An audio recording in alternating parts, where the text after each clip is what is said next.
In building a team to support this, as I think about it, you need less of a sales team. You need less sophisticated sales, account management, and things like that, because Yeah. you have a very simple business model. Agencies understand it. They sign up, they build what they need, and then they custom suited for whoever it is they're serving, and then they deploy it into the customer. And I like business deals that are simple math, and you have Yep. simple Me too. math. Yeah, Yeah. I like to pride myself in saying we don't actually have a sales team. right. Yeah, we don't. And again, really looking at how life really works, most of the time, you know, we can look ourselves in the mirror and say, we're not going to be good at everything. Mhm. But for some reason, when tech companies come on the scene, they sort of take the opposite approach. Like, no, we're gonna be selfish and own it all. We're gonna be the best salespeople and the best account managers and the best software engineers. But I think the reality is that if you really truly look out in the world, even if you had unlimited money, I always say you could not buy the creativity that people will come up with on their own. And so I think that we've taken the approach that we want to find a way to work with that person because just as they are, because and we do not under any circumstance want them to be under control of us because they are so creative in their own right and they're doing such amazing things. We just want to work with them and find a way to be part of their world, and let them continue to be prosperous and creative. And if we can find a way to, if we do a great job, and this is actually how it works out in the real world, is we do a great job building a great tool, we don't have a problem with them trying to get them to use it. They're going to want to use a great product, right? And Right. then we just create a world where, like if they like our product and they promote it, it becomes part of their revenue stream and everybody's winning. And they're not out there promoting something they don't believe in because they use it. It's makes the people we work with, it'd be a lot easier probably to just buy commercials on everybody's podcasts and TV stations and everything else. But the reality is we never like working with people who don't use our product because, at some point I'm a terrible salesperson, but at some point I disappear. And, if people have questions and the person that they're listening to can't answer them honestly, it's just not worth it. So for us, it's really important that the people we work with across the board use our product because they know our product, they believe in our product, and they can speak to it because it's not just the tool, it's all the strategy that goes with it. It's all the other stuff that you got to do Right. to make it successful. And truly, we aren't ever going to be those people. It's really, we work in concert and partnership with our customers to really deliver that message and honestly to deliver those results. So thinking about how you harness the thinking power of your community, Yeah. would you say it was more organic, meaning there's this swirl of community and the new ideas, the innovations, the new use cases are kind of swirling around, they're getting shared, maybe getting shared online in your community? Or is it more a specific methodology where you are out there seeking and harvesting these things in a more intentional manner? Very intentional. I mean, it's certainly, to Okay. be fair, it all started very, very much, random, right? But when you start seeing randomly awesome ideas, you really don't want to lose them. And so Right. what we have is we have an ideas board for all of our customers where they vote up all the ideas they want to see based on product Okay. category. And our product managers' jobs are to go in there and literally sort by votes and build from top to bottom. And that's exactly how we do it. We have live town halls. Every product team will put on a live Zoom call, and any of the customers who want to show up will get a report on here's what we're working on this quarter. Here's what we're thinking about for next quarter. What are we missing? What do you think? Tell us what we're missing. And they are very much trying to harvest those ideas from the best of our best customers. So we're incredibly intentional about it. We have our product managers in our Facebook group, which is a customer only Facebook group.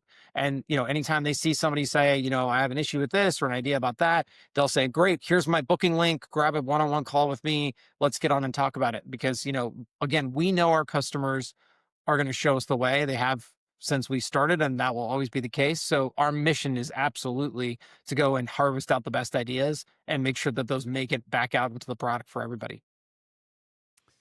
I've heard you share a story about walking in either into an Apple store or Verizon store and Oh yeah, realizing yeah, that the Ryan store. the customer service model was something that you found a way to emulate online with your company. Can you share a Yeah, little bit about 100%. that?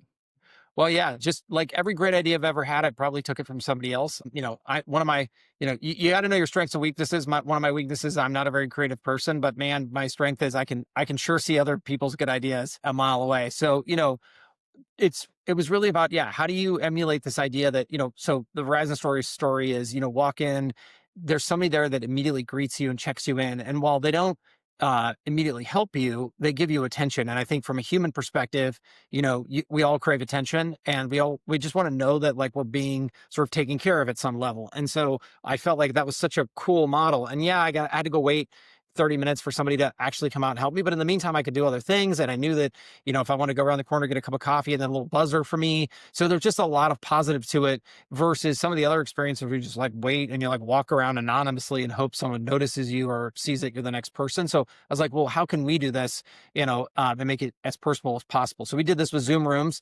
You jump into all of our support is all done live on Zoom, and you jump into a room and you say, hey, I got a problem. And they check you in, and somebody comes out into the lobby, as it were, to grab you and take you into a one-on-one Zoom room and solve your problem. And that's how we do it from the time you sign up all the way through to the end of time. So that never goes away. Customers, though, get put in a room to wait with other customers. Yes. And what happens in there? Because they can all talk to each other. Magic happens. That's where the magic happens, right? Oh yeah, 100%. So, again, many of our customers know a lot better than our support team, a lot better than me. And so, just like any other a couple of things. So one, the fun part stories are always like, I've seen business partnerships come out of those interactions and things, because people get to know each other. Right. And it's really cool. And then sometimes people will find out that they like live down the street from somebody else in the room. So these are kind of fun things, right? But also they'll help other customers because maybe you had that problem a month ago, and you can save that person a 30-minute wait or whatever it might be in order to get in and out of there quickly.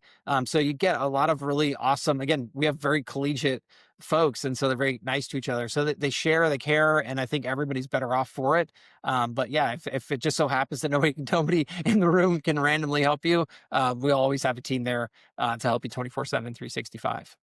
Do you have an idea of what percentage of issues get solved before they ever get to one of your support people in that room? I don't actually. That's a great question. I have no idea, but I do know my bet is a tremendous number, because I can certainly see it in the Facebook group. The Facebook group is Right. very similar. A lot of people will say, "Hey, I'm just having this issue. Has anybody ever seen this?" Or and the best ones are the ones that I know are almost better off in the Facebook group, where it's like, it's not like a technical issue. It's like, hey, I'm trying to serve this type of business, or I'm trying to achieve this certain type of outcome for this person. Has someone else done it? And it's really beautiful to watch people come in and give this great advice that's based on expertise, experience, and it's more than just tech. It's strategy. It's many other things. It's not just, click this button or hit this drop down. It's a much more rich and full experience. And to be clear, the people that are coming in for support, are they more on your agency partner Yes. representative side, or are they end users?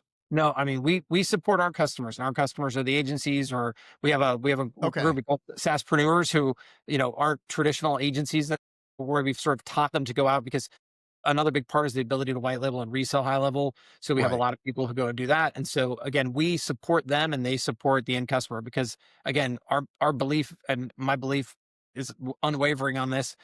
Even if we could tell every business owner how to click every button to do whatever it is that they wanted to do, they don't actually know how to achieve their outcomes. And honestly, the more time they waste doing it, the worse they get at the thing they're already really good at, right? Yeah. I always give the example of the dentist, like if you sit down in the dental chair and you're ready to get your filling done, if the dentist says, I haven't really been doing a lot of dentistry recently, I've been really working hard on my marketing and I'm learning about this funnel thing and Google ads. All right, never mind. Let's get drilling. Like, I just don't think that's an enthusiastic feeling you're going to have. You really want that dentist to focus on their craft, but you also, you want them to do well as a business. So it's, they need to be working with a competent marketer and not trying to be a marketer on the side. It's not a side gig kind of thing.